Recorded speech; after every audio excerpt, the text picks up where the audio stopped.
let's talk a little bit about success. Now, here's the simple question, as I continue to say, but how do you define success? That's a big question. So I guess when I think about success, I think about it as short-term success and long-term success a little differently. And earlier you had asked about, failures that kind of shift your mindset. And I think that's one thing that has definitely shifted for me. A lot of us, and I was always guilty of this, really think about the long-term success. What do I want to be when I grow up?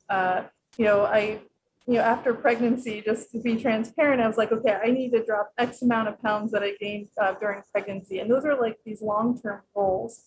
And, what I realized was, every day that I wasn't at that postpartum weight that I wanted to be at, you get a little bit discouraged.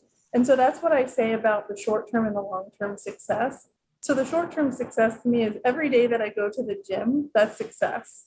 And we have to really celebrate those small, steps, or sometimes they're big steps, to get towards that long-term success.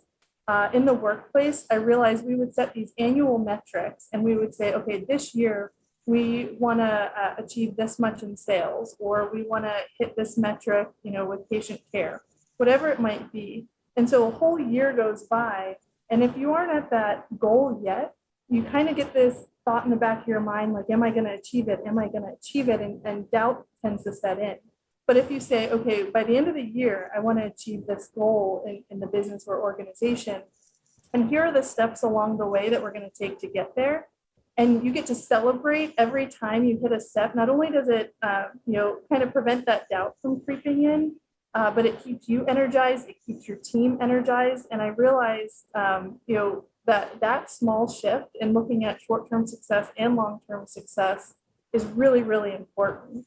And I think, so when I think about success, one thing that comes to mind is progress. So if you're having progress, then to me, that's success. And I think we want to caution ourselves about saying success looks like this at the end of it, because as we're on that journey to success, we might realize that it looks like something different, even better and bigger than we initially thought. So I'm really about the short-term success and the small wins and celebrating those on kind of this path to see what success actually looks like, because it might be a little different than we thought. Yeah, 100%, because the end result or the end goal might change. Yes. Halfway, 3/4 of a way, and you might be completely happy with that change, but then you'll realize, what does that actually, thinking about it as progress and celebrating those is a much more energizing approach than just waiting for that final one. Because like you mentioned, even sometimes waiting for that final one will take years. Yes. They're not, these long-term goals don't necessarily take a short amount of time.